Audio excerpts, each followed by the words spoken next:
I think the first thing that strikes people is this epic grandeur, the drama of the landscape. Visitors are always impressed by the dramatic relief here in the International Peace Park. They see the mountains sweeping out of the prairie and they're struck by the beauty of the place. The Peace Park is a very important place for me personally.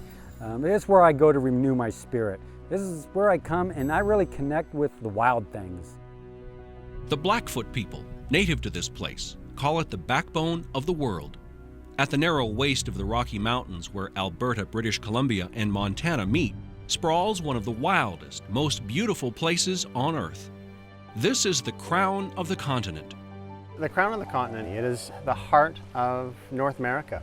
We're in one of the most beautiful places on the planet where there's a convergence of natural beauty and heritage that's significant not just within this region, not just within North America, but on the planet.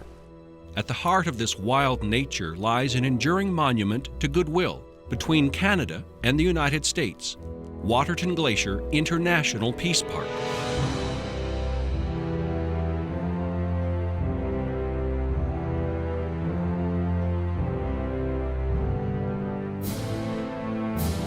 Established in 1932 by the U.S. Congress and Canadian Parliament, the Peace Park is a model now embraced across 5 continents.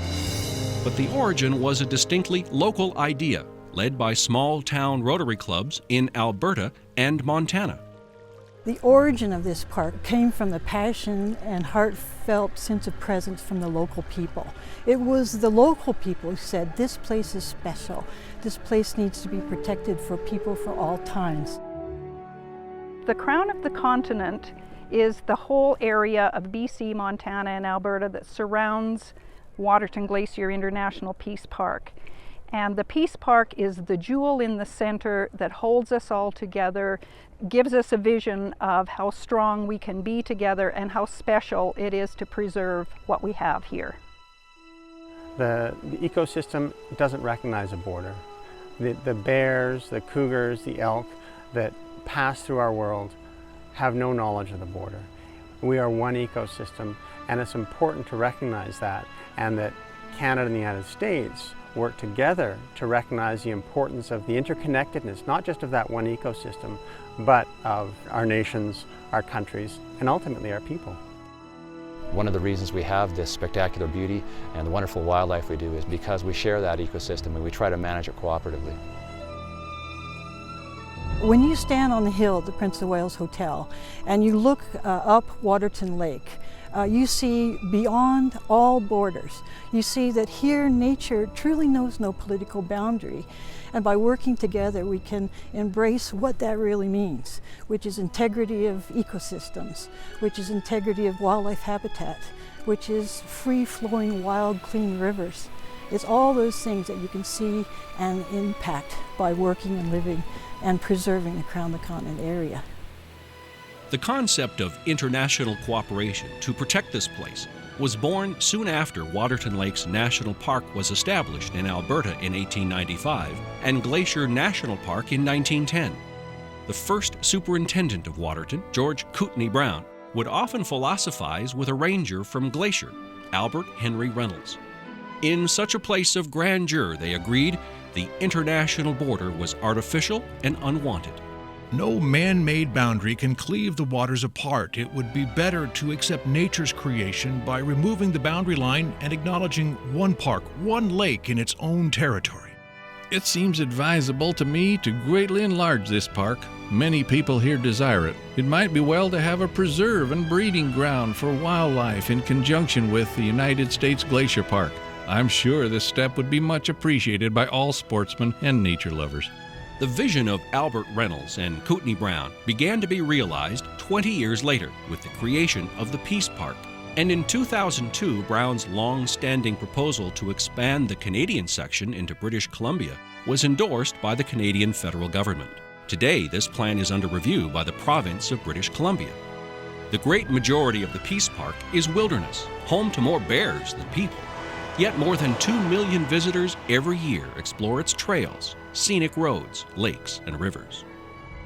The number one reason people come to this area is to see the national parks. They're a big draw. Our visitors that we take out into the backcountry and on the rivers, they just have this awe and wonder when they see this place for the first time. They're truly amazed at the pristine beauty, and it's really the same views and vistas that people experienced 100 years ago, and it's the same views and vistas that we want people to see 100 years into the future. The fact that Waterton-Glacier International Peace Park is the very first one in the world is very special to us. Since the Peace Park has been dedicated, Rotarians have every year met at the border and symbolically shake hands across the border and pledge not to take up arms against each other. It goes back to 1932 when the park was established in between world wars, and the importance of us living peacefully with each other and experiencing that goodwill. World Heritage Sites are the world's most special places. These are places of outstanding, universal cultural and natural heritage. And Waterton-Glacier was added to this list in 1995 on the basis of it being both the world's first peace park and an outstanding example of the meeting of different climatic zones in the pinnacle of a continent.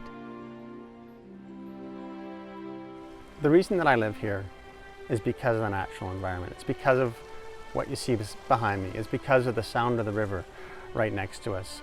It's those values that bring me to live here, that make me want to bring up my children here. My children can walk down to the river, see the natural environment, see the beauty around them, and they grow up right in that. And it's those values that I want to impart to my children, to that generation, and to ensuing generations.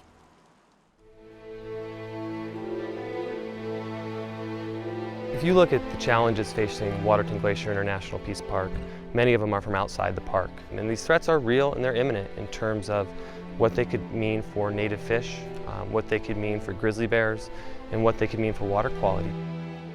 Tribes and First Nations in both countries have increasingly added their voices to protect lands that have been under their stewardship for millennia. You can't live without water. All the development they've done everywhere, they've ruined the water. When I was growing up, I could just go anywhere, and if I saw a stream, I'd flop down and take a drink out of there, you know. You can't do that anymore because they're all, polluted, and even the mountains. And that's because of all their machinery and whatever they do up there. There'll come a time when they'll need water and they won't have water. You can't drink gas or oil, and you can't eat money. That's the way I look at it, but you can't live without water. A lot of people don't see the beauty of the land. All they see is dollars.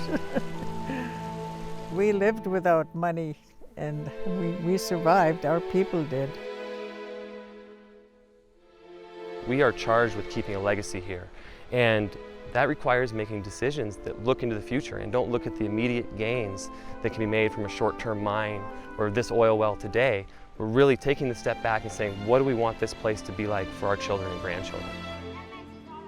We have to prepare. We have to really look at how we can work together in a way across international borders and say, this is a national treasure that we all cherish, and how can we protect this for our kids and grandkids? That's, I think, what we're going to be remembered for. It's going to take a great amount of effort from the communities around. It's going to take people with passion to keep picking up the charge to say, this is worth protecting, it's worth preserving. One of the looming challenges facing the world and the crown of the continent, as much as anywhere, is climate change. Some people actually sometimes refer to this as the park formerly known as Glacier National Park, because we will be, without any glaciers at all, they will all have melted by about 2020. We've got about 23 glaciers left, down from 150 of 100 years ago, and they're just melting very fast. The melting of glaciers and glaciers certainly has a great symbolic value, but behind that is the changes in the hydrology and the water cycles that are occurring to cause that. Instead of getting snow in the winter, we're getting more rain. everything is affected by that water table. And so while it certainly is a shame to lose the glaciers, losing the water storage capacity and the hydrologic changes that have occurred as a result are probably even more significant. Despite the challenges, many scientists believe that the crown of the continent may be one of the most hopeful places on Earth for preserving wildlife and clean water. I'm hopeful in the optimistic sense that if people who know what's at stake here can come together and make decisions that I think will benefit everyone in the long run. We're trying to figure out ways that we can put together adaptive strategies to be able to make our International Peace Park, the World Heritage Site, as resilient as possible and keep the entire area as viable both from an ecological sense but also from an economic sense.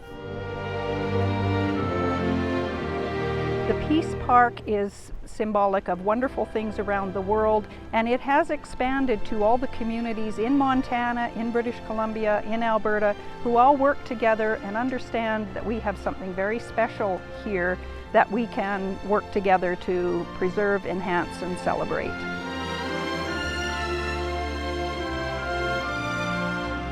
I feel deeply moved to have the opportunity to live and work here.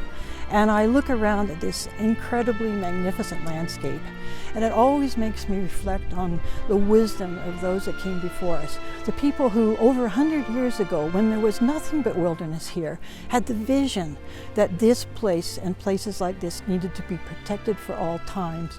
And now I feel that that's our charge. We're here now to speak on its behalf so that these places maintain their true integrity through time.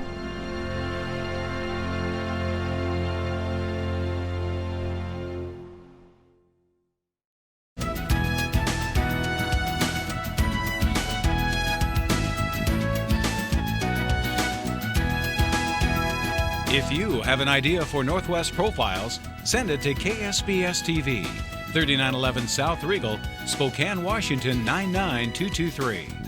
Northwest Profiles is a presentation of KSPS Public Television.